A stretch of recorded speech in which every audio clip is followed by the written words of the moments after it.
You wanted the best. You've got the best podcast. The hottest podcast in the world. The Chris Voss Show, the preeminent podcast with guests so smart you may experience serious brain bleed. The CEOs, authors, thought leaders, visionaries, and motivators. Get ready. Strap yourself in. Keep your hands, arms, and legs inside the vehicle at all times, because you're about to go on a monster education roller coaster with your brain. Now, here's your host, Chris Voss. Hi, folks. It's Voss here from the ChrisVossShow.com. There you go, ladies and gentlemen. Welcome to the big show. We certainly appreciate you guys having coming in. She just won't stop. She just loves being a part of the show. What can you do? Anyway, guys, thanks for being here. We certainly appreciate you guys being a part of the show. As always, we're just bringing you all the latest and smartest people from a broad range of stuff. We've really got lots of different people talking about lots of different things on the show. Some might seem a little bit more out there and far-fetched, but I mean, how much out there and far-fetched am I? So you put up with me for 15 years. We brought you the CEOs, the billionaires, the White House advisors, everyone from Pulitzer Prize winners to journalists to news anchors, so many great authors that have been on the show and everything else. What more do you want, people? Seriously, like, I'm just giving you everything I got. 3 to 4 shows a day, 15 to 20 shows a weekday. All that we ask and we beg of you, please, for the love of God, refer the show to your family, friends, and relatives. Go to goodreads.com/Chris Voss, youtube.com/Chris Voss, linkedin.com/Chris Voss, and Chris Voss 1 on the tickety-talkie. We have an amazing gentleman. I'm excited to talk to him today. He's got some interesting stuff he's going to teach us from 2 different kind of paradigms that are kind of interesting. Adrian Knight joins us on the show today. He is an acquisition entrepreneur and business turnaround expert, and he's an accomplished athlete, endurance athlete as well. He's won some championships, and he's doing some other stuff now we'll get into, and all that good stuff. He is an adventure and endurance athlete on top of the acquisition entrepreneur I mentioned earlier. He buys and sells businesses for a living and has used his acquisition skills to build a multi-million-dollar children's education group from the ground up in less than 3 years. I hope he teaches them not to cry on planes or something. I don't know. Adrian spent almost a decade traveling the world in an attempt to run away from his addictions and inner demons. That's what I do on Fridays. It was only when he started to be true to his authentic self and prioritized his personal development and well-being that his life started to turn around. In 2022, Adrian ran, cycled, kayaked across Scotland. Then in March 23, he participated in a multi-day endurance event in the Arctic Circle. Just thinking about that makes an endurance event for me. In June, and how cold it might be. In June 23, he ran across northern England. And in November 23, he's competing in the Spartan World Championships in Sparta, Greece.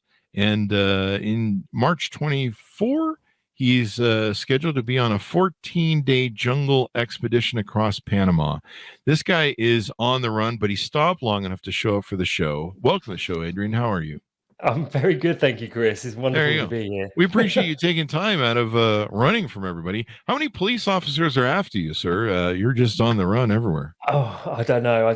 Hopefully not that many anymore. Hopefully I'm outpacing them. So there you go. Well, it sounds like you're definitely ahead of them and ahead of schedule. So, Adrian, welcome to the show. Give us your .coms. Where do you want people to find you on the interwebs, please? Yeah, so the best website, or the central hub for myself is adrian.to. As I'm sure you can tell by my accent, I'm British. So it's okay, we won't hold it against you. Yeah, thanks. We're an international show, I'm sure. You know, but yeah. So there you go. The British, we love it. How's that King thing working out? Okay, I think. Okay, yeah. I haven't really stopped long enough to sort of observe too much, but I think it's going well. Yeah. There you go. I mean, we used to joke on the show, God save the Queen, whenever our British guests would leave, and they would look at us askance like, what the hell? But why is a Yankee saying that? But you know, I don't know. You guys got that new king, and I don't know. As long as he stays awake, I think you guys can do some stuff with him there. I hope so. Yeah, they've Yeah. just changed the stamps, so we've now got the new stamps. So all of the, and I'm gutted because I had loads of, I still have loads of stamps behind me with the Queen's head on, but they don't. Yeah, I can't use them anymore. So they're probably collector's items, or will be collector's items maybe yeah, someday. one day. Yeah. There you go. There you go. When people be like, remember those good old days with that Queen lady? She was pretty nice. Yeah. But anyway, so I digress. Give us a 30,000 overview of what you do and how you do it there. Yeah, so from a career perspective, a professional perspective, I buy, turn around, and sell companies. I've used that skill set to build a small group of companies in the children's education space.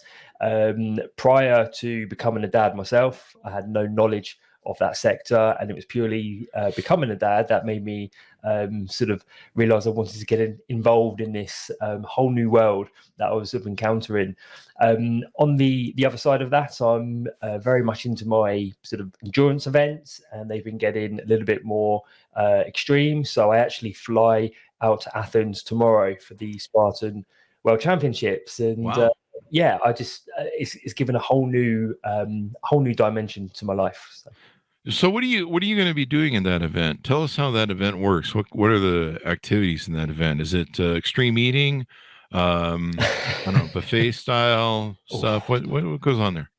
Oh, if it was extreme eating, I'd be world champion several times over. I can promise you that. Sitting in a lazy boy watching TV for 12 hours at a time, something like that. Oh, Is yeah. that what goes on there? Yeah, something like that. So there's 3 races. You have a 5K, 3? a 10K, and a 21K run. And there's obstacles within each of those. So on the 21K, there's 30 obstacles.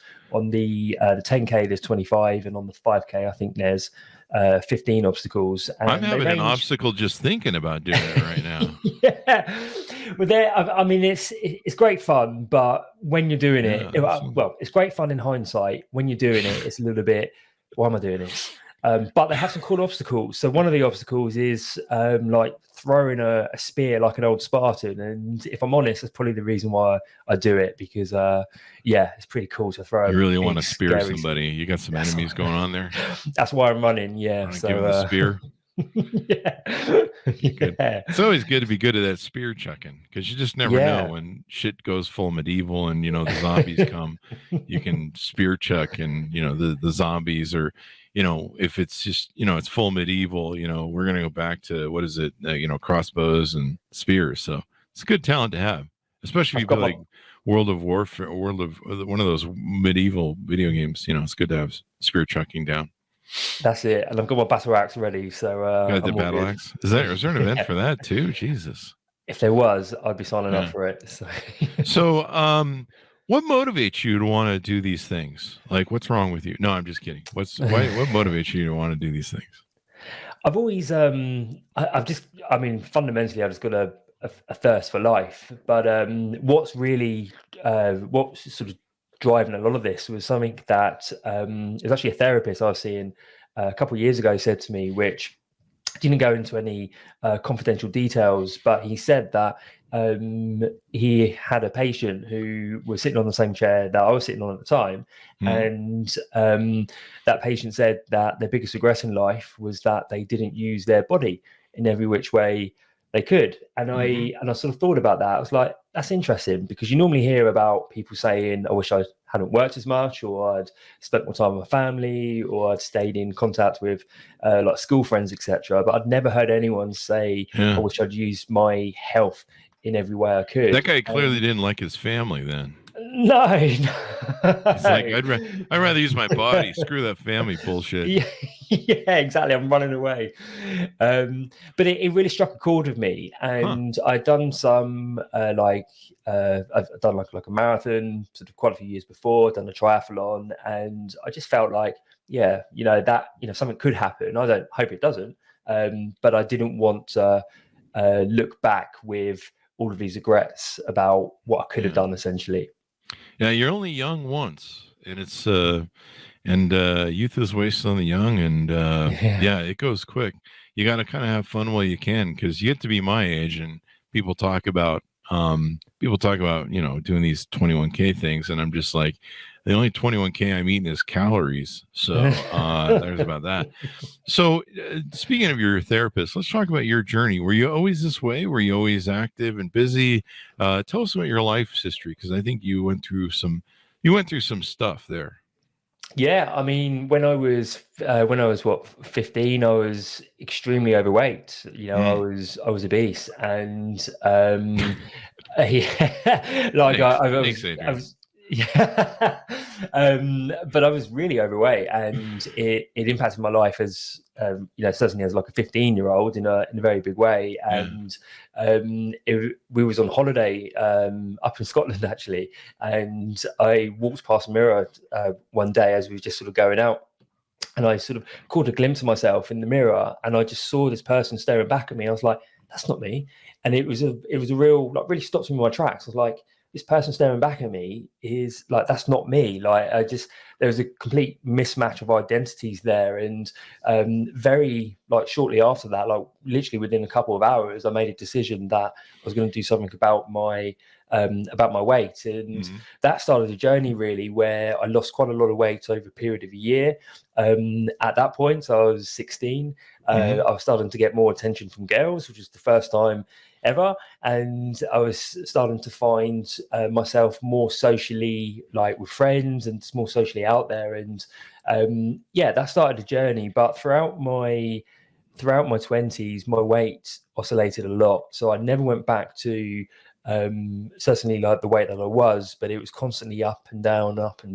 And I always used like some sort of physical event, like a half marathon or a marathon, to, like, when I could feel myself getting out of control, I'd use that to bring me back. I've shifted away from that sort of peak and trough cycle now to the point where I'm more interested in being in a state of like steadfast. So if someone said to me, right, why don't we go and, you know, swim across that river or climb that, you know, massive hill or mountain or whatever it is, or we run 10K, 20K, whatever it is, just being in a mental and physical state of mind, like where I could say, okay, like, let's go. And it's just, Now you had a nervous breakdown at 19, right? And some other issues. Tell us about that and your journey through it.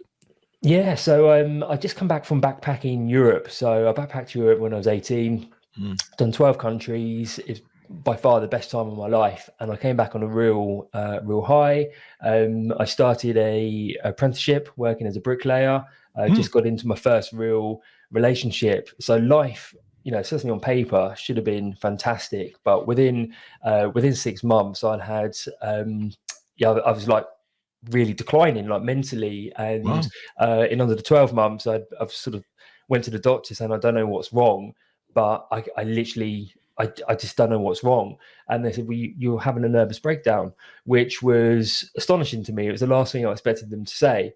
And they gave me a lot of different medications. So everything from sleeping tablets, because I wasn't sleeping, all the way across. And I remember going home, and again, I was still like 19. I hadn't quite turned 20. And I was sitting on my bed in my parents' house, looking at this medication, and again, just reaching a decision that I didn't want to go down that route. That wasn't for me. I wanted to figure out what was causing this, and even though that may have been a longer journey, and, you know, what I thought would be more painful, it was a journey I wanted to take. So it was a process of like rebuilding myself, like brick by brick. And my confidence had gone from a state of where I was confident enough to travel around Europe by myself at 18 to I literally couldn't look people in the eye. I was so bottomed out. And it was a very long and painful journey, but one that I'm so really grateful for having. There you go. I mean, these are the great things about our stories and our journeys and our cathartic moments in life, is learning to not only get through them, but helping other people through them as well. So where in this journey do you start with your first business acquisition or start your first business? So my first business, my first proper business, was when I was at university, and that was a student business. So I, after having this nervous breakdown, I knew I didn't want to be a bricklayer. But in hindsight, Yeah, I've got no like nothing against it. I just knew that wasn't just for tough me. work. Yeah. Yeah, it is, Yeah. and Yeah. particularly in the British cold winters, Oh, it just Jesus. wasn't really for me. Yeah. But I knew I wanted to build. I didn't have that clarity back then, but in hindsight, I just wanted to build. So I went to university primarily because my girlfriend went to university, and I actually ended up dropping out after 3 weeks. But I stayed for 3 years, and the reason I stayed was because in that 3 week period, I'd started a very small business which was advertising local companies to who wanted to reach students. Oh, wow. And that evolved to the point where we were running multiple student event nights. We had the advertising, and we had a paid weekly column in a sort of the town newspaper. And that was great fun, and that was a real introduction to business. But at the same time, I was battling a lot of these sort of this nervous breakdown, and trying to sort of deal with the personal aspects as well as learn how to do business. There you go. So one of the questions that we had here for you was, how do you buy a business with no money? Have you been doing that? Yeah, I mean, I've acquired I think it's like 9-10 companies in the last few years, and every single one has been with none of my own money. There's reasons for doing that, primarily to manage risk. Buying a small business is very risky. And so the way you go about it is, it's not what people tend to think, which is, when people think of like buying businesses, they tend to think of like a big boardroom and you've got 20 lawyers each side, and it's all about the like hard financials. Like at bigger businesses, like larger businesses, I'm sure that's the way it goes. But at the small business level, it's actually about being human, and it's about having a conversation with the seller and understanding, why they're looking to sell, why they're looking to sell now, what's happened, what are they looking to achieve. And essentially it's about understanding the motivations of what's driving them and where they want to go, and looking for a way in which it can marry up with yourself. The key to it is being extremely authentic and being extremely moral. Like if there isn't an alignment there, then you don't want to move forward for obviously for both the buyer and the seller. But yeah, essentially it's uncovering those motivations and seeing if you can sort of match them up. So what got you interested in doing it this way, as opposed to, a way where, you just start a business and do a thing? What got you into it, and what kind of keeps you fixated on it, where, you've gotten really good at flipping? I imagine you're flipping these companies, aren't you? Or are you stacking them? Are you keeping them all? Yeah, some of them. The children's education ones I'm sort of bringing together in a group. Some of the other companies I've bought have been more with the intention of going in. I can see where I can add value, adding that value, and then looking to exit that, whether that be to sell the business to a new owner or to the existing management team, or something along those lines. Basically, to someone who will carry on that business, but much longer term than I'm prepared to do. What got me into it is essentially I'm a terrible startup entrepreneur. I had 12 failed startups throughout my 20s, and the reason that I sort of came to understand was because I'm probably more of an entrepreneur than, like, I'm not very good at the delivery aspect. So I was great at having the ideas, seeing the opportunities, getting everything moving. But then there comes a point quite quickly where the focus needs to be on delivery and systems and processes. And that just wasn't me. And it was when I discovered I was going to be a dad, I took quite a bit of time out and just reflected on who I wanted to be, what type of life I wanted to have, and most importantly, what type of father I wanted to be. And I just realized that I had to make some changes there. And acquisition just seemed to make a lot of sense to me. There you go. So what sort of skills do you need to be successful at mergers and acquisitions and business turnarounds?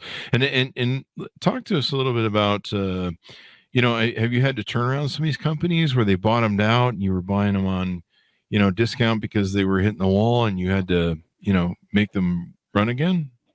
Yeah, definitely. I mean, turning around a business is hard. It depends on the state of the business, because a business can range anywhere from stressed to highly distressed. And so you need to understand what you're going into. Quite often, a lot of the problems that you encounter when you go into a small business is like they can be quite easier to fix than may appear, because a lot of the problems tend to stem from the owners themselves. And to give an example of this, a lot of small businesses will employ like family members and close family friends and people where they're clearly not right for the role, or they're doing the wrong job, but the owner has just put themselves in a situation where, by doing what would be right by the business, makes it, that they start to jeopardize personal relationships. And so quite often they want someone like myself to go in to be able to make these changes that they just don't want to make themselves, because they still have to see their family at Christmas. I am going to fire them. When we did mergers and acquisitions, we had the same problem. We would go in and we did a thing where we'd run an ad in the paper. This is a little bit older. And you probably run an ad somewhere now, but we'd run it in the business section for business sales. And it would be basically that we had money to loan struggling businesses. And what we would do is we get, this flood of P&Ls that would get sent to us, which is insane, because if you went into most businesses and go, hey, can I see your P&L? It'd be just, it's proprietary, F off. But these people would mail us like whatever we asked for. And so you could sit and cherry pick what you wanted. I wrote about some of this in my book. And the interesting part, and actually this is in the book, the interesting part is sometimes we'd run into that family situation like you're talking about. And you show up at the office to give do your due diligence, walk around, and you're like, oh, your mom works here, and your brother and your son and all these people, and you're going to hit bankruptcy probably in 3 months. I wonder why. Families are really tough to have involved in your business, as are friends, personal friends. I don't bring my personal friends into business, because I got to be able to fire you. I got to be able to fire people. And I like to fire people that don't do their job right. I don't like to fire people that do good jobs, but I like to fire people that are just shitty. They're just bad at everything. And they're just being lazy, usually, is the problem, or fucking around. And so I have no qualms about it whatsoever after thousands of employees.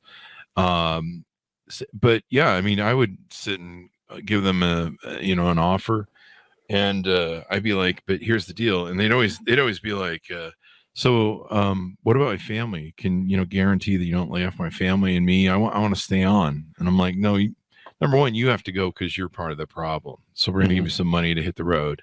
Your family's probably going to get laid off because they're part of the problem too. And I just be like, well, I don't want them. I don't want them to be laid off. And you're like, dude, we're just putting off the inevitable, dude, here at this point. You're 3 months away from bankruptcy. You're fucking around. You got to bite the bullet. And they're probably the ones taking you down, which they usually were. I come in, I'd be like, these people have no idea what they're doing other than they're related. But yeah, I've seen that a lot. It's freaking crazy. So, you have any stories about bringing any of the companies back from the dead and then flipping them or turning them into massive success? Yeah, absolutely. Yeah. So one of our the business I still own, I bought that 2 years ago. It's a national children's franchise network. So we have 70 franchisees across the UK, Ireland, Scotland, and a couple abroad in Australia and the Middle East as well. And that business was severely impacted by COVID because none of the children's classes could run. And the owner had been trying to sell this business for 5 years, and they had several failed attempts, and she was at her wit's end. She just had another grandchild come along, and she just wanted out. But like this is a 30-year-old company, like, and she had a large franchise network. She couldn't just walk away. She felt incredibly, sort of responsible for it, and rightly so. There's, a lot of families being fed from this business. Wow. And so she had heard that I had acquired a smaller children's franchise, and they approached saying, would you be interested? And when we looked at the financials, I mean, they made a massive loss. They just posted their year end. It was significant, and like 6 figures. Wow. And that sort of meant we had to act really quickly, and we didn't know what was going to happen with COVID. And when I say we, I mean sort of my team around me. Mm-hmm. And so I decided to go for it. And 12 months later, we posted our accounts, and we had actually made a 6-figure profit from that business. But the turnaround process was actually quite, in the grand scheme of things, compared to some of the other ones I'd done, it was actually a lot more lighter touch. Like, we had to make a few changes here and there. Mm-hmm. There was a very toxic person managing the business, extremely toxic, who was poisoning the network against the owners. Oh, wow. And yeah, what we found out post-sale, what the owner just happened to forget to tell us before going in, was that they had previously hired 12 people in that business, and every single one had left within 2 months because of this manager. And so it was like, right, okay, it would have been nice to know beforehand. So thanks for telling us, buddy. I know, right? They had, so as soon as we took that person out of the equation and made some really minor changes, it started to turn around quite quickly. And quite often when you go into these businesses, the very fact that you're going in and bringing in some energy can be enough to prop up the people, the employees, the partners, suppliers, etc., who want to do good and want to make the business work. So that was, in the grand scheme of things, quite a nice one, and still got that business today. And it's going from strength to strength. There you go. That's quite the challenge to do. A lot of times there's those employees that are holding you back and being a dredge, and sometimes they're just being jerks to be jerks. So that's like an awesome journey to go on.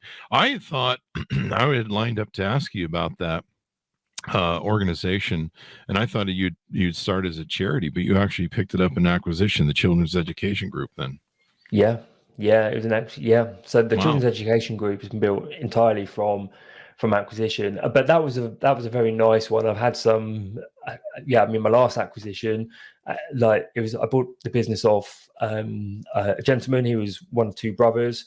He had his wife employed in the business. He had his stepson. He had his best mate from school, and this guy was in his 50s, who was a sales manager. And he had a guy he used to coach on the football team when he was in his teenage years, and that guy was in his 40s. But that guy who he was coaching, he was stealing from the business. The sales manager was making sales, but they had no margin, so it was actually costing the business. The wife, bless her, she'd spent her 20-year career as a dinner lady and was now running the finances, so everything was paper-based. And the stepson was a lovely guy, but didn't have a clue what he was doing. And they were all being paid very, very well. And this was a 10-person business, which is quite large for a small business, to have 10 people in, and you're looking at 4 or 5 of the staff. So it's 50% of them. So that was very challenging. That's crazy, man. So on your Instagram, you're doing a lot of things over there. What's going on over there?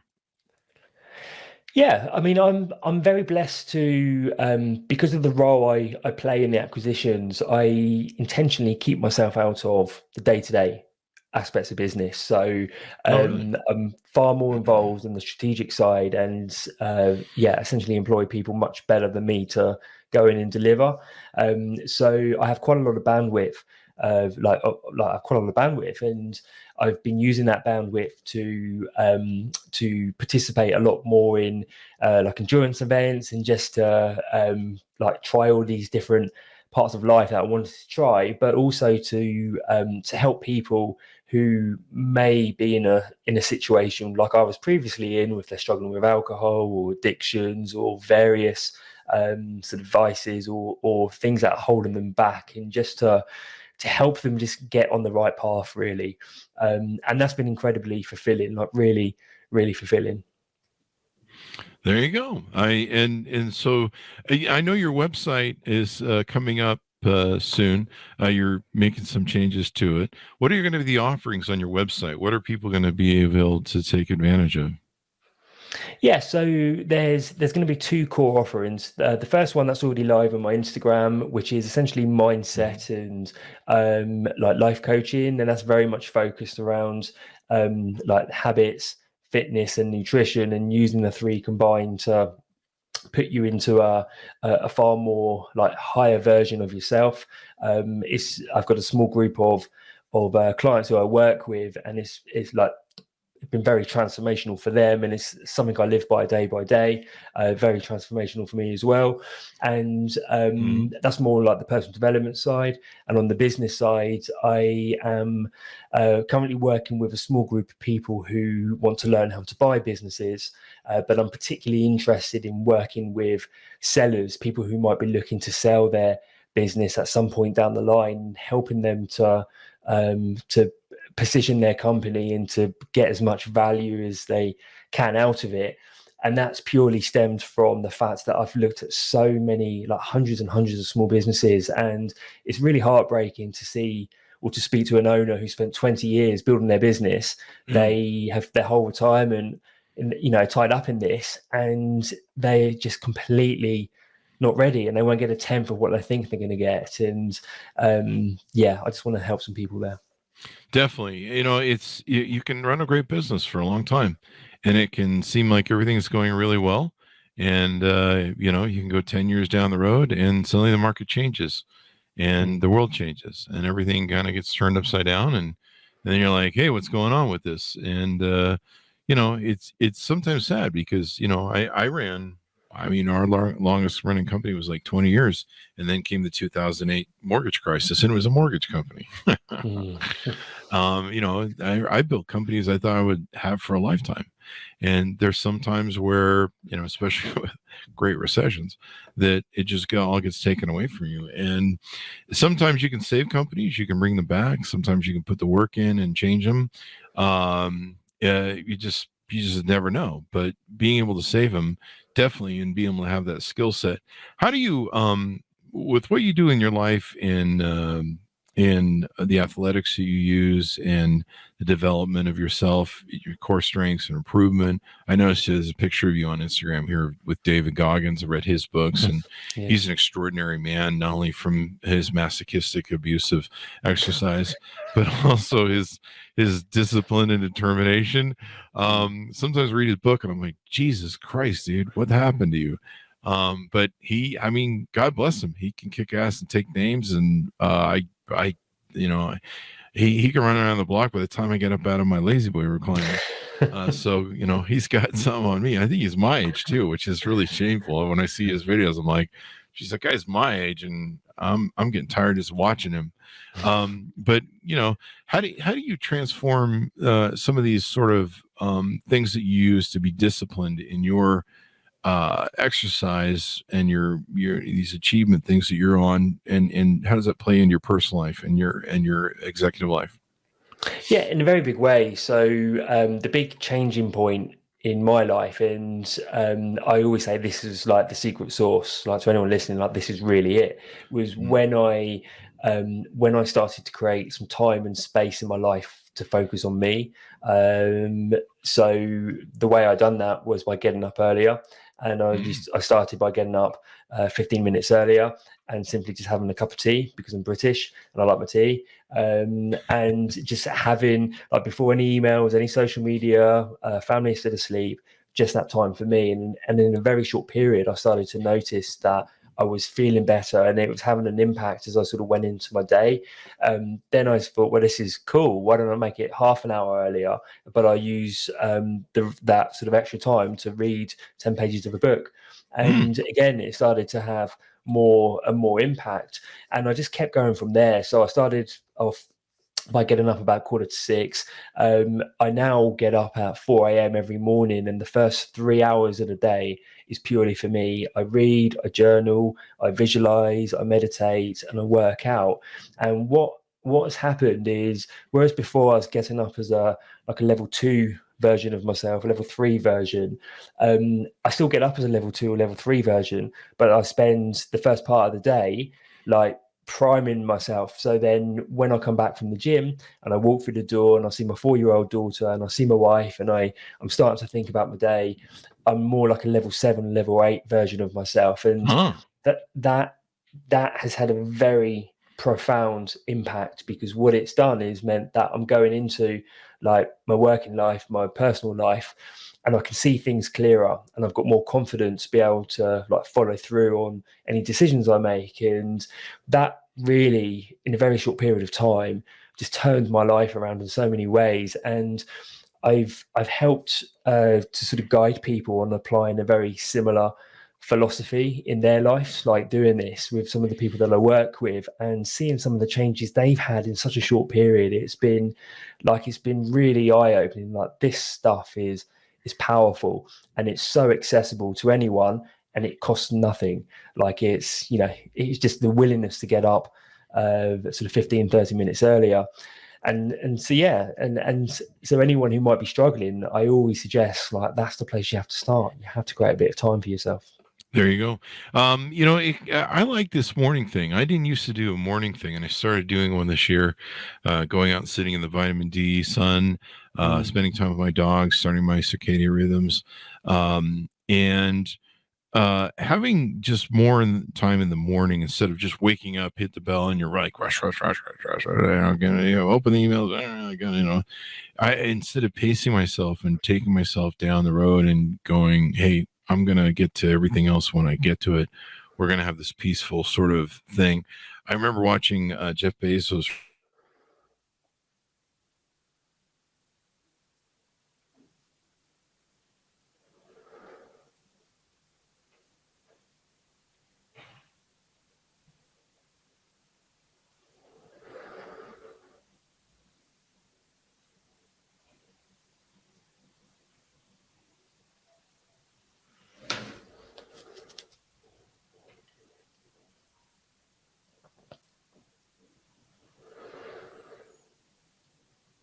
To meet the demands of the day.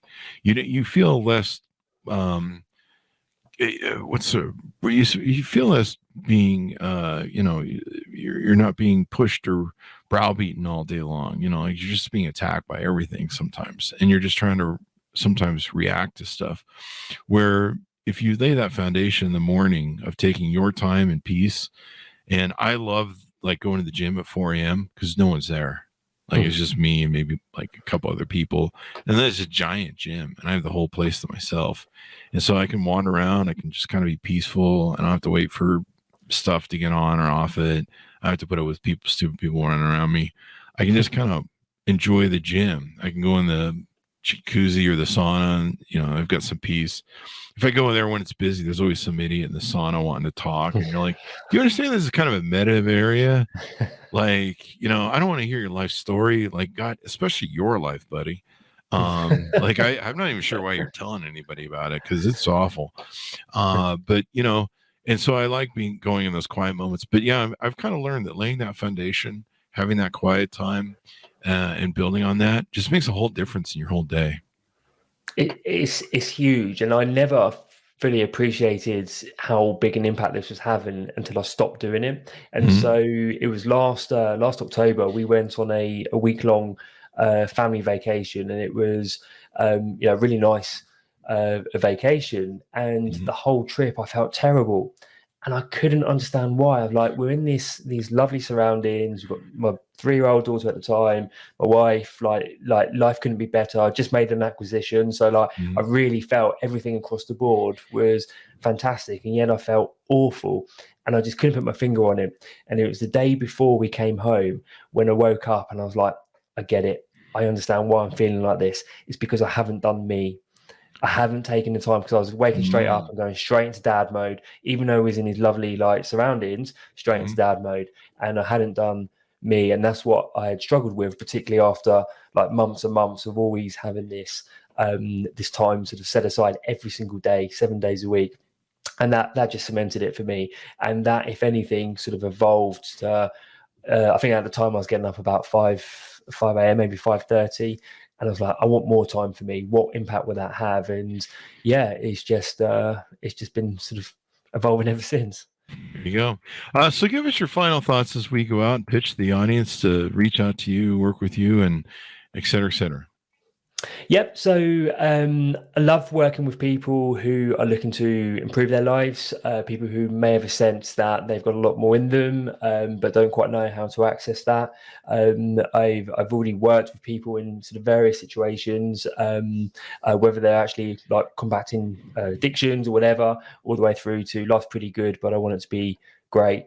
The best place to get me is my website, which is amzn.to, and I'm also very active on social media, especially Instagram. I normally post on there several times a day, and I try to like give people an actual glimpse of what's going on beneath the surface. So some of the struggles I still, face day to day and sort of work through. So yeah, even my website or social media, and the best. The handle for my social media is Adrian J Knight, and that's for all of the channels. Glad to have you on the show, man. People need your motivation and need to do more. And people always, I don't want to start a company until I get some money, or I put this together. And people need to realize that they can go do it. It's not that hard. It's sometimes hard to dig companies out of thing, but you can cherry pick, because when you look at acquisitions, it's what was Ted Turner's famously said: you never lose anything saying no to a deal and walking away. Mm-hmm. So if you see something you don't like, you can always come back, but you can say no to it and turn it away. It gives you a whole lot better opportunity. And it's interesting, Matt, how many businesses will when they're in trouble will share just like all the data with you, and sometimes you can learn more from that than you can from buying them out or getting involved in their business. You're just like, wow, I won't do things that way. Kind of like the family situation. So Adrian, thank you very much for coming on. We really appreciate it. Give us your .com once more as we go out. Yep, it's adrianknight.co.uk. There you go. Thank you very much for coming on. Thanks, Monis, for tuning in. Go to goodreads.com/Chris Voss, LinkedIn.com/Chris Voss, YouTube.com/Chris Voss, and all those great places on the internet. Thanks for tuning in. Be good to each other. Stay safe. And we'll see you guys next time. And that should have